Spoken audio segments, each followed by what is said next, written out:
Hi, everybody. Welcome to Gig, where we explore jobs in the film and music industry.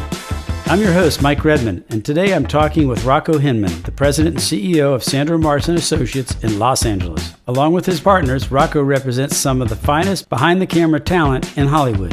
That includes producers, production designers, directors of photography, editors, costume designers, and special effects supervisors from all over the globe.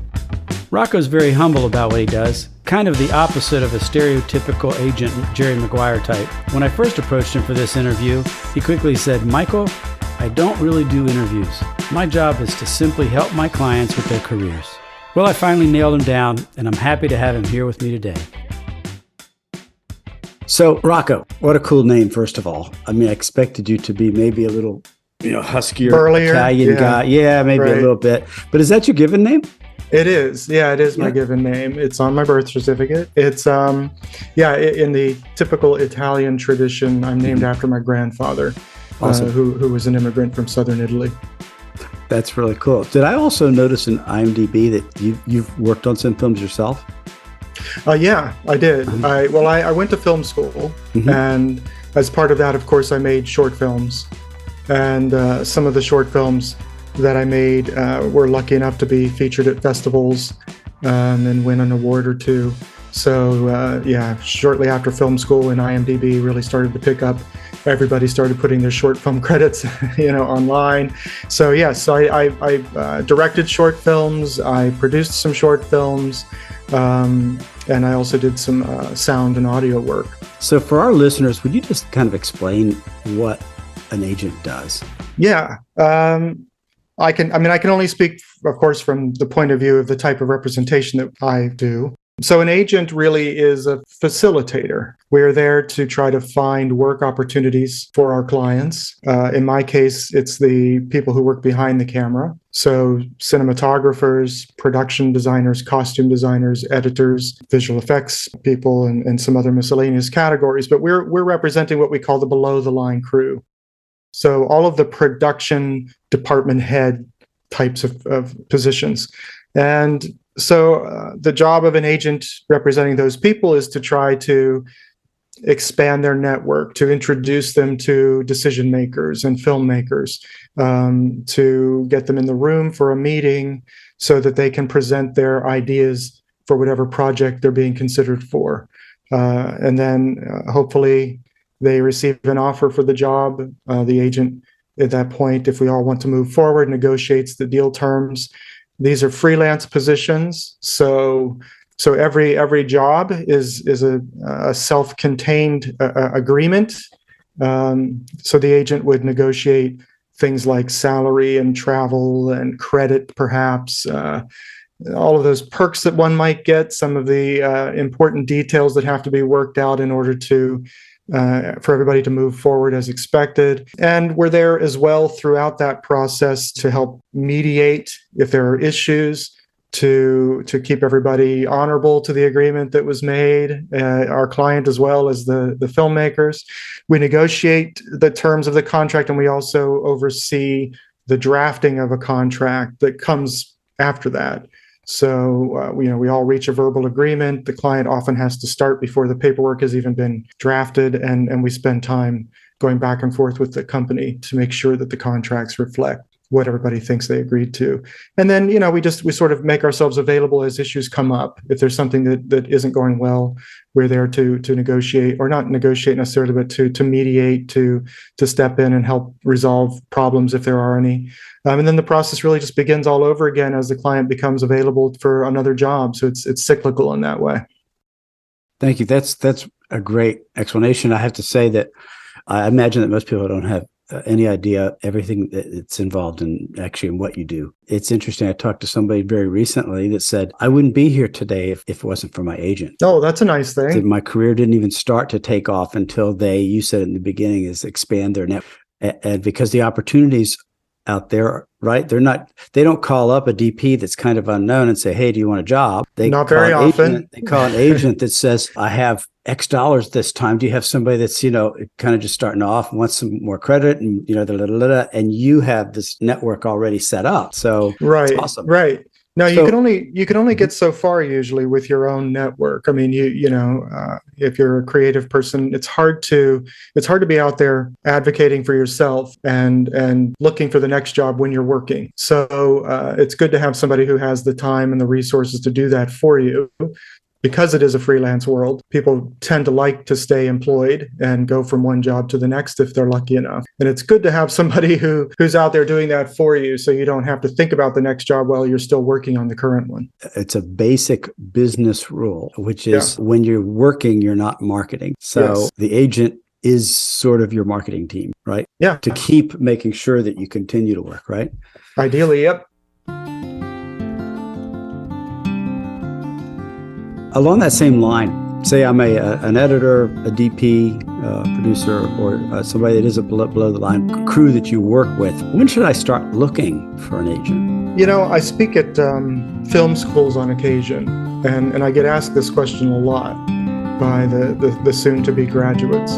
When should I be looking for an agent? And even after 24 years of doing this, I still don't really have a concise answer. It really depends on the position. It depends on the individual. But generally, as a rule, I start to look at people as potential clients when they have a certain amount of work behind them.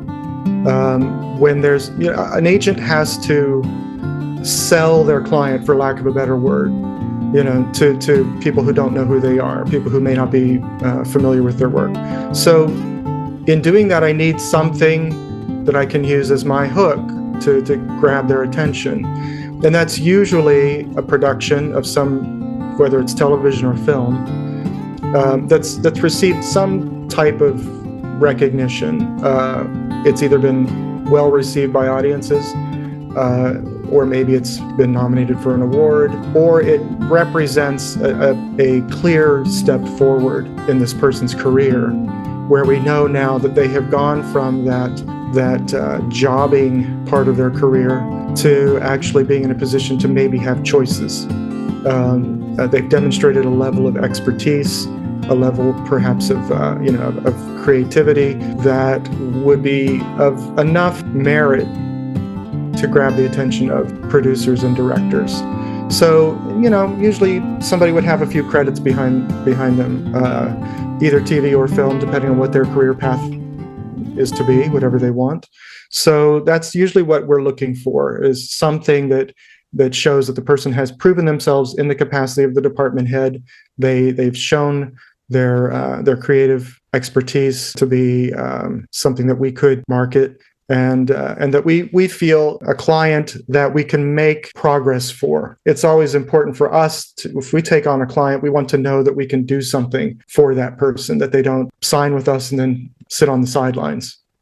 Yeah, that's really helpful. You probably answered 4 or 5 of my questions at one time, which is awesome.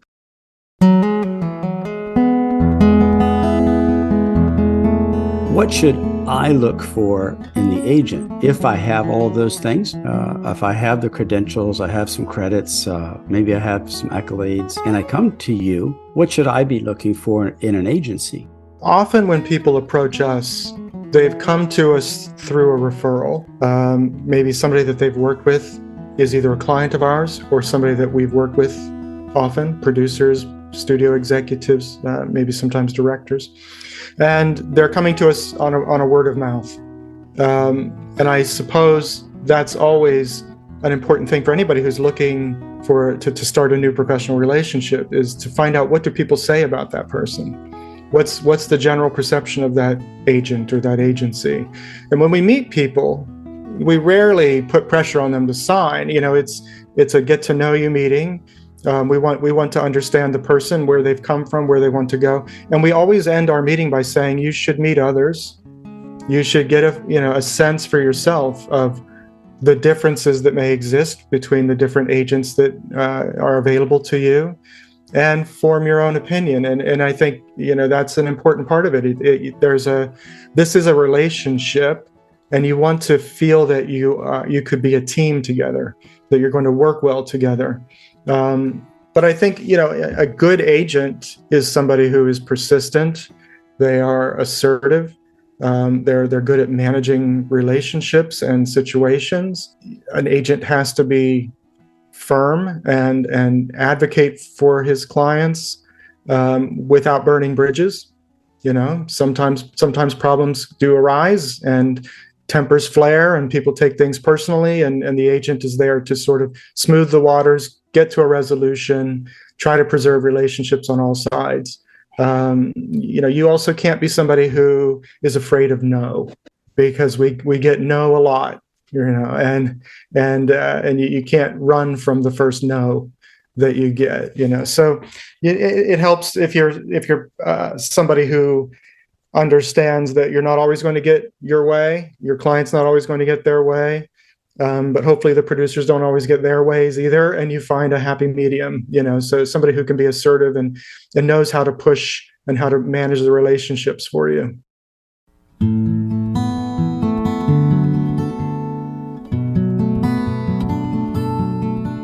You were an agent for quite some time, and I believe that you and two colleagues bought Sandra, the agency. Yeah, Sandra Marsh was the founder of the company.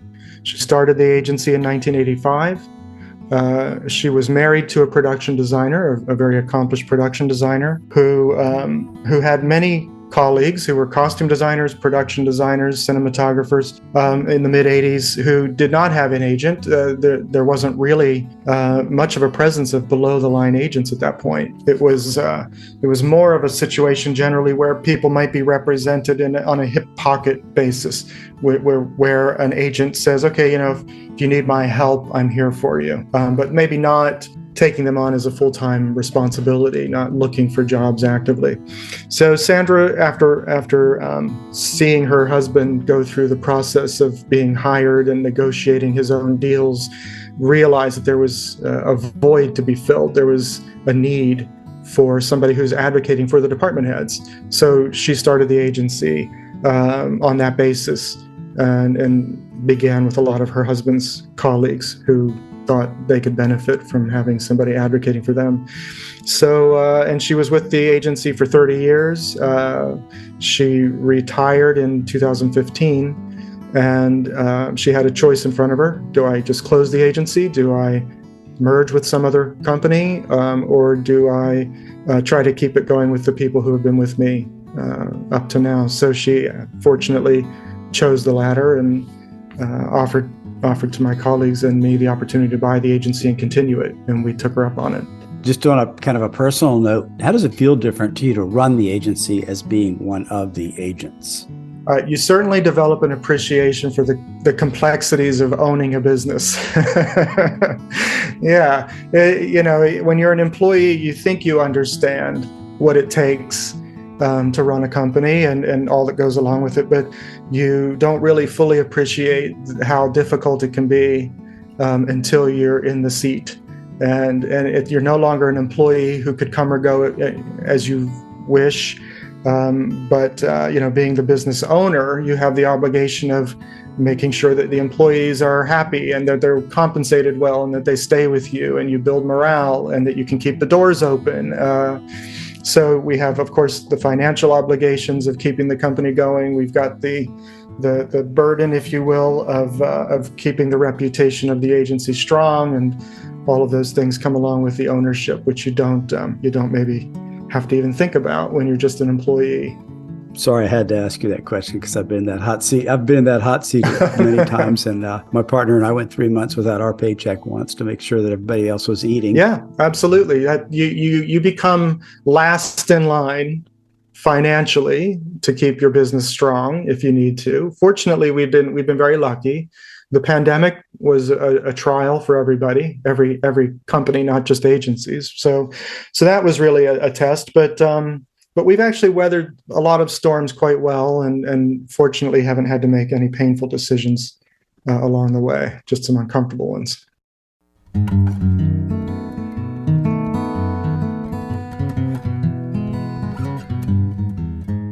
So tell me about a time or a moment or a project when you said to yourself quietly, wow, I am really good at this. I don't know if I've ever gotten to the point where I've been confident that I'm really good at this. Yeah, every day. I guess there's never been like a moment. I would say there's never really been a moment where I've felt like I can rest on my laurels. This is a business in which my commodity, if you will, are people. It's not. I don't sell things. I don't manufacture anything.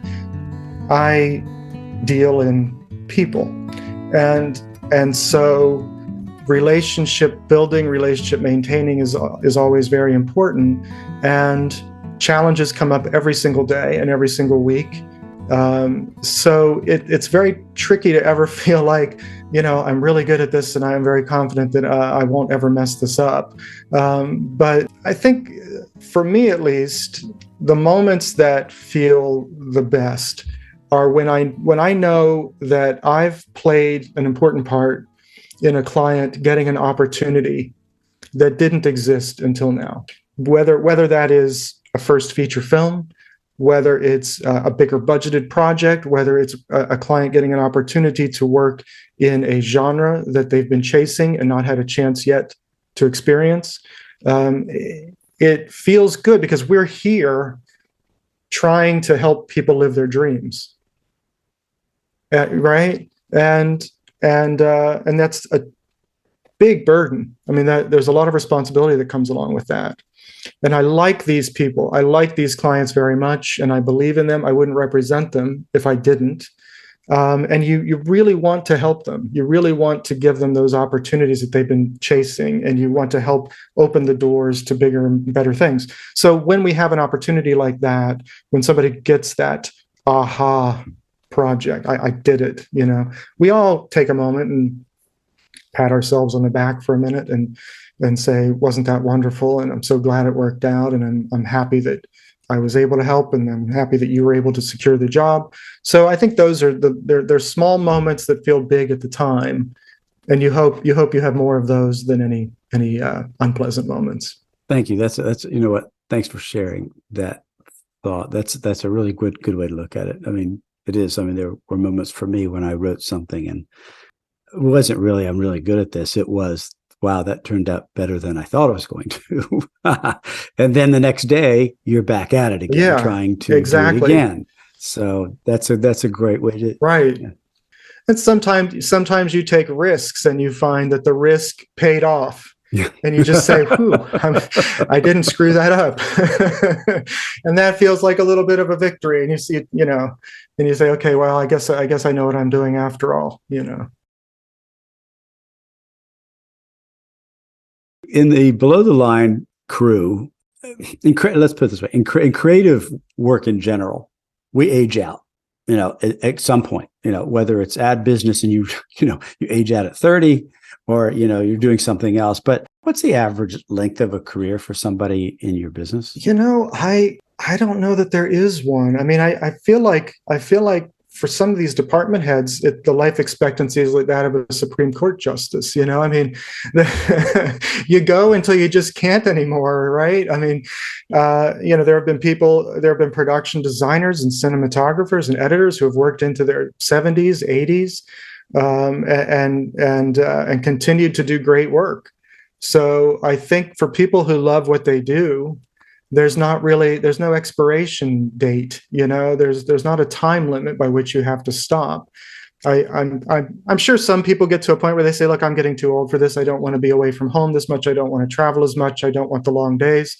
And that's something that has to be decided on an individual basis. But yeah, I mean, we have clients everywhere from their, late 20s and early 30s up to, 80-ish.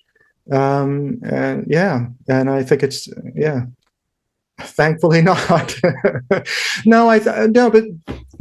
I mean, we have had conversations with clients about, as directors get younger, is it harder for the clients who are over 50, over 60 to connect with those directors, or is it harder for those directors to see the client in the position?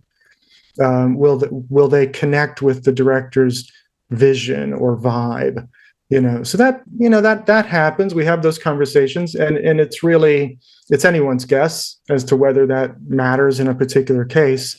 But it's something people are aware of. I think we're all aware of our age and ageism and how that might affect us in our careers. But I feel like there are too many examples of people who've just continued to plow on. Yeah, I think that's awesome. Age, I have friends that are like that are just blowing me away that, at 70, they're still rocking. Yeah, I guess if you love what you do and you can get out there and be motivated by it, you don't feel old. You just feel like you're continuing on.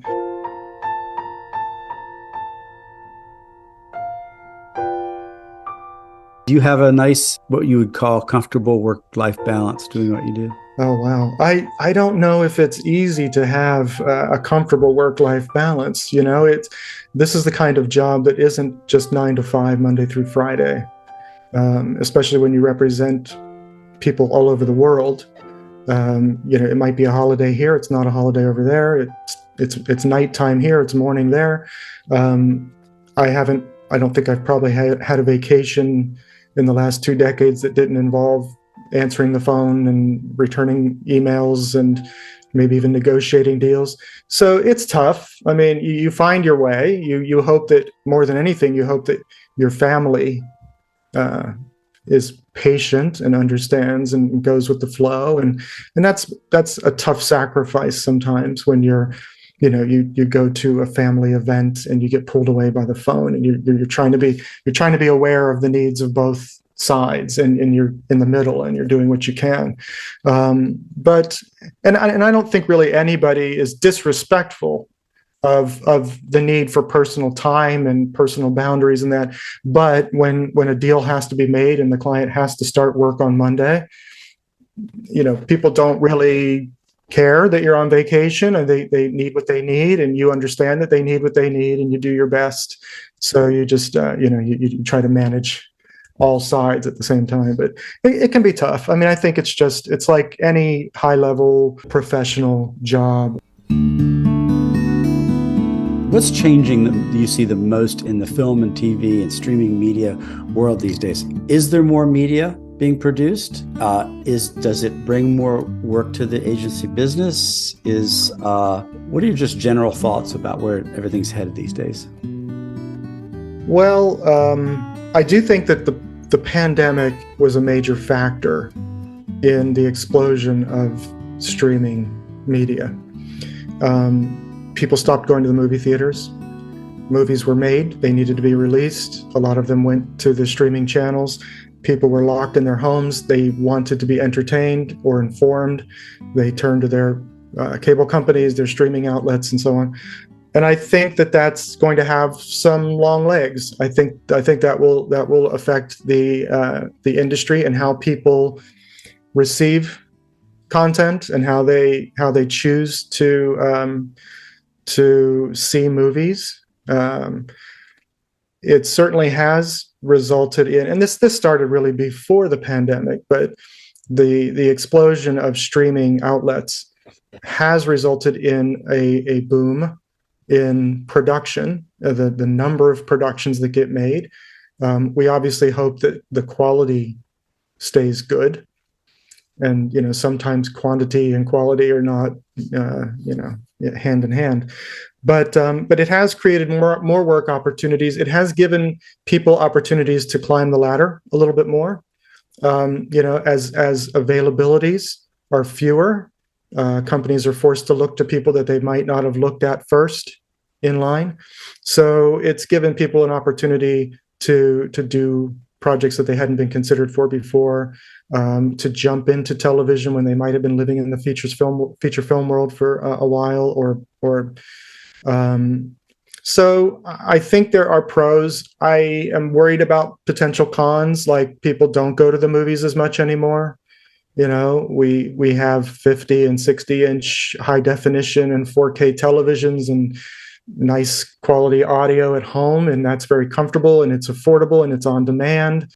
Why get out in the weather and stand in line to buy a $16 ticket to go see a movie at a predetermined time, in a theater with more people than you might be comfortable with? Yeah, I mean, I think we're going to have to find ways of adapting, as the industry often does. But I do hope that people will continue to want that experience, the communal experience, that getting out, maybe a date and a movie night, and experiencing a film on a big screen, where you're immersed in the storytelling. I certainly hope that never goes away. It's important, I think, to understand your first question, what does an agent do, is always a good one. And I think it's important for people who haven't worked with an agent, who might be thinking about it, or maybe even people who have, and they've been wondering if their agent is doing what they should be doing for them. I think it's important to remember that agents, by and large, we don't get people jobs. I mean, I can't compel anybody to hire my client, right? I can encourage, I can nudge, I can advocate. I definitely try to connect the dots. I try to bring people together. I try to get my client in the room to present himself or herself and what they can do, particularly with regard to a specific project. But it's up to the client at that point to get himself or herself the offer, And of course, we do a lot of follow-up and trying to remind people and get the answers that we hope for. But I think there is often a misconception, and maybe it's because how agents are portrayed in the media or what we see in other ways, that the agent gets you the job, and if you didn't get the job, it's because you didn't have a good agent or something, and that's really not how it tends to work, at least not in my side. I've never represented actors, athletes, or directors or whatever, but I think that's an important distinction, because we do meet people often who have come to us from other agencies saying, I'm having I'm not happy with my experience. And very often we'll hear the complaint is, my agent hasn't gotten me a job lately, and that seems to be a common perception. One of the biggest things it seems like that you offer is the fact that you do network, and you have a large network. So you are on that list that gets called, you're on that list. Now, whether you have the perfect fit for this project is totally up in the air. If you happen to represent somebody that fits that well, of course, they're going to get a chance, right, to pitch it. Yeah, of course. And to see, we hope so. So your job is to your job's to help them once that you're down the road on that. But the huge benefit to having an agent is that they are seeing the opportunities that you're never going to see. Yeah, exactly. And it's a team effort. It really is a team effort. And we are limited by the information that's shared with us. Some people are better at sharing information in a timely manner, and others aren't. And I know clients can become frustrated if they've had a meeting and there hasn't been an answer or a decision made quickly. And we say, yes, I've been chasing them for feedback, and I don't know if they're done with their process of meeting. I don't know if they're still considering you. I'm trying to find out. And so we are in the middle very often, trying to keep the client happy and interested, trying to keep the production interested in the client. And it's a bit of a juggling act at times. One sentence, and it can be a run-on sentence. If I am a below-the-line crew person that feels like I'm ready, how do I get my foot in the door? I think the best way is through the referral of somebody that you know and trust. Yeah, a referral will always get the attention of an agent, or my attention at least, if it's coming from somebody that I know and trust.